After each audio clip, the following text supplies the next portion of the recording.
Silicon city ಬೆಂಗಳೂರಿನಲ್ಲಿ ಒಬ್ಬ ಖತರ್ನಾಕ್ ಕಳ್ಳ ಪೊಲೀಸರ ಖೆಡ್ಡಾಗಿ ಬಿದ್ದಿದ್ದಾನೆ. ಈತ 3 ವರ್ಷದಲ್ಲಿ 100 ಬೈಕ್ಗಳನ್ನ ಕದ್ದಿರುವಂತಹ ಆಸಾಮಿ.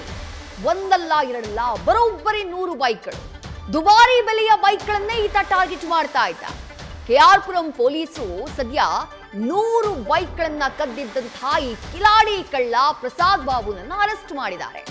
ಆಂಧ್ರ ಪ್ರದೇಶದ ಬಂಗಾರಪಾಳ್ಯ ನಿವಾಸಿ ಈ ಪ್ರಸಾದ್ ಬಾಬು ಬಂಧಿತನಿಂದ 1,45 ಲಕ್ಷ ರೂಪಾಯಿ ಮೌಲ್ಯದ 100 ಬೈಕ್ಗಳನ್ನು ವಶಕ್ಕೆ ಪಡೆಯಲಾಗಿದೆ. ಕೆಆರ್ಪುರಂ ಪೊಲೀಸ್ ಠಾಣೆಯಲ್ಲಿ ಕೇಸ್ ದಾಖಲಾಗಿದೆ.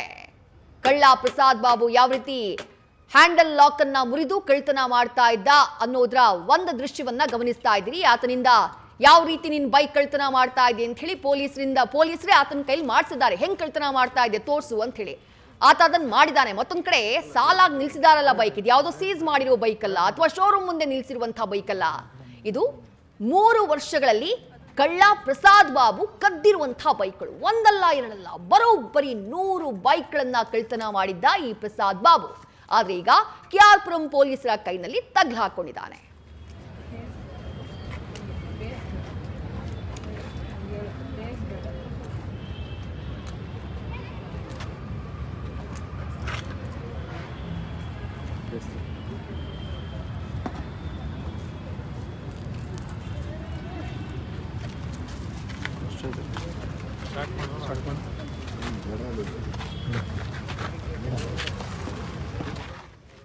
ಒಂದ್ ಕಡೆ ಸಿಸಿಟಿವಿ ಫುಟೇಜ್ ಗಮನಿಸ್ತಾ ಇದ್ದೀರಿ. ಇದು ಕಳ್ಳ ಪ್ರಸಾದ್ ಬಾಬು ಕಳ್ತನಕ್ಕೆ ಬರುವಂತಹ ಸಂದರ್ಭದ ದೃಶ್ಯ. ಈ ಹಿಂದೆ ಆತ ಕಳ್ತನ ಮಾಡೋಕ್ ಬಂದಿದ್ದಂತಹ ಸಂದರ್ಭದ ದೃಶ್ಯ.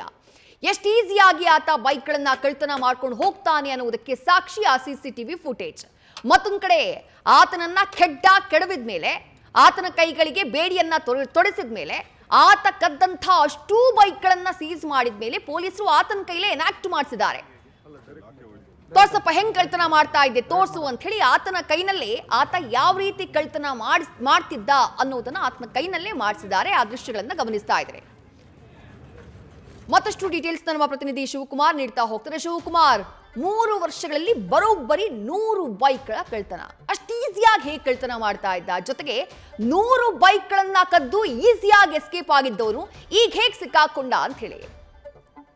ವಿದಿಷ್ಟು ಕೆಆರ್ಪುರಂ ಪೊಲೀಸ್ ಠಾಣಾ ವ್ಯಾಪ್ತಿನಲ್ಲಿ ಈತನ ವಿರುದ್ಧವಾಗಿ ಸುಮಾರು 25 ಪ್ರಕರಣ ದಾಖಲಾಗಿರುತ್ತೆ. ಅಂದ್ರೆ ಕಳೆದ 1.5 ತಿಂಗಳಲ್ಲಿ ಸುಮಾರು 25 ವಾಹನ ಕಳವು ಪ್ರಕರಣ ದಾಖಲಾಗಿರುತ್ತೆ. ಪ್ರಕರಣವನ್ನ ಗಂಭೀರವಾಗಿ ಪರಿಗಣಿಸಿದಂತ ಕೆಆರ್ಪುರಂ ಪೊಲೀಸರು ಆರೋಪಿಗಳ ಪತ್ತೆಗಾಗಿ ಮುಂದಾಗುವಂತದ್ದು. ಪ್ರಮುಖವಾಗಿ ಆರೋಪಿ ಓಡಾಟ ಆಗಿರುವಂತಹ ಚಲನವಲನ ಗಮನಿಸಿದಂತ ಸಿಸಿಟಿವಿ ಫುಟೇಜ್ ನಲ್ಲಿ ಚಲನವಲನ ರೆಕಾರ್ಡ್ ಆಗಿರುತ್ತೆ. ಅದರ ಆಧಾರದ ಮೇಲೆ ಆರೋಪಿ ಮೂವ್ಮೆಂಟ್ ಅನ್ನ ಇಟ್ಕೊಂಡು ಪೊಲೀಸರು ಬೆಂಬಿದ್ದಂತ ಸಂದರ್ಭದಲ್ಲಿ ಆರೋಪಿ ಮೂಲತಃ ತಮಿಳುನಾಡಿನವನು ಅನ್ನೋದು ಗೊತ್ತಾಗುತ್ತೆ. ಕೂಡಲೇ ಆತನನ್ನ ವಶಕ್ಕೆ ಪಡೆದು ವಿಚಾರಣೆ ಮಾಡಿದಂತ ಹೋದಂತ ಸಂದರ್ಭದಲ್ಲಿ ಆರೋಪಿ ಬರೋಬ್ಬರಿ 100ಕ್ಕೂ ಹೆಚ್ಚು ವಾಹನಗಳನ್ನ ಕಳುವು ಮಾಡಿರುವಂತದ್ದು ಈಗ ಆಲ್ರೆಡಿ ವಿಚಾರಣೆ ವೇಳೆಯಲ್ಲಿ ಗೊತ್ತಾಗಿರುವಂತದ್ದು. ಅಂದ್ರೆ ಪ್ರತಿನಿತ್ಯ ಈತ ಬರುವಂತ ಸಂದರ್ಭದಲ್ಲಿ ಹೊಸೂರು ಕೆಆರ್ಪುರಂ ಮಾರ್ಗವಾಗಿ ಬೆಂಗಳೂರಿಗೆ ಬಂದಂತವನು ಪ್ರತಿನಿತ್ಯ ಹೋಗುವಂತ ಸಂದರ್ಭದಲ್ಲಿ ಬೈಕ್ ಅನ್ನ ಕದ್ದು ಹೋಗ್ತಿರ್ತಾನೆ. ಈತ ಇವತ್ತು ಕೆಲವೊಂದಷ್ಟು ಕಳ್ಳರು ಈಗ ಕಳ್ತನ ಮಾಡೋದು ಒಂದಷ್ಟು ದಿನ ಗ್ಯಾಪ್ ಅನ್ನ ತಗೊಳ್ತಾರೆ. ಆದ್ರೆ ಈತ ಪ್ರತಿನಿತ್ಯ ಕಳ್ತನ ಮಾಡುವಂತದ್ದೇ ಮೋಡಸ್ ಅನ್ನ ಮಾಡ್ಕೊಂಡಿರುವಂತದ್ದು. ಬರುವಂತ ಸಂದರ್ಭದಲ್ಲಿ ಬಸ್ ನಲ್ಲಿ ಬರ್ತಿದ್ದಂತ ಆರೋಪಿ ಹೋಗುವಂತ ಸಂದರ್ಭದಲ್ಲಿ ಬೈಕ್ ಅನ್ನ ಕದ್ದು ಹೋಗ್ತಿರ್ತಾನೆ. ಅಂದ್ರೆ ಇವತ್ತು ಕದ್ದಂತ ಬೈಕ್ ಅನ್ನ ಇವತ್ತೇ ಮಾರಾಟ ಮಾಡ್ತಿರುವಂತದ್ದು. ಸುಮಾರು 2.5-3 ಲಕ್ಷ ಬೆಲೆ ಬಾಳುವಂತ ಒಂದು ರಾಯಲ್ ಎನ್ಫೀಲ್ಡ್ ಬುಲೆಟ್ ಬೈಕ್ ಅನ್ನ 10 ರಿಂದ 15 ಸಾವಿರಕ್ಕೆ ಈತ ಮಾರಾಟ ಮಾಡ್ತಿರ್ತಾನೆ. ಅದರಲ್ಲೂ ಪ್ರಮುಖವಾಗಿ ಗಂಗಾವರ, ಬಂಗಾರಪಾಳ್ಯ ಈ ಭಾಗದಲ್ಲಿ ಒಂದು ವೇಳೆ ಬೈಕ್ಗಳನ್ನ ಮಾರಾಟ ಮಾಡ್ಲಿಕ್ಕೆ ಸಾಧ್ಯವಾಗದಂತ ಸಂದರ್ಭದಲ್ಲಿ ಡಾಬಾಗಳ ಬಳಿ ಹೋಗಿ ಅಲ್ಲಿ ನನ್ನ ಬೈಕ್ ಅನ್ನ ನಾಳೆ ಬಂದು ತಗೊಂಡು ಹೋಗ್ತೀನಿ ಅಂತ ಹೇಳಿ ಈತ ಆರೋಪಿ ನಿಲ್ತಿರ್ತಾನೆ. ಜೊತೆಗೆ ಒಂದೇ ದಿನ 2-3 ಬೈಕ್ಗಳನ್ನು ಕೂಡ ಮಾರಾಟವನ್ನು ಮಾಡ್ತಿದ್ದಾನೆ. ಸದ್ಯ ಈತನನ್ನ ಸುಮಾರು 5-6 ದಿನ ಪೊಲೀಸ್ ಕಸ್ಟಡಿಗೆ ಪಡ್ಕೊಂಡು ಈತನನ್ನ ಹೆಚ್ಚಿನ ವಿಚಾರಣೆ ಮಾಡುವಂತ ಕೆಲಸವನ್ನ ಪೊಲೀಸ್ ಅಧಿಕಾರಿಗಳು ಮಾಡ್ತಿರುವಂತದ್ದು. ಥ್ಯಾಂಕ್ ಯು ಶಿವಕುಮಾರ್ ತಮ್ಮೆಲ್ಲ ಡೀಟೇಲ್ಸ್ಗೆ.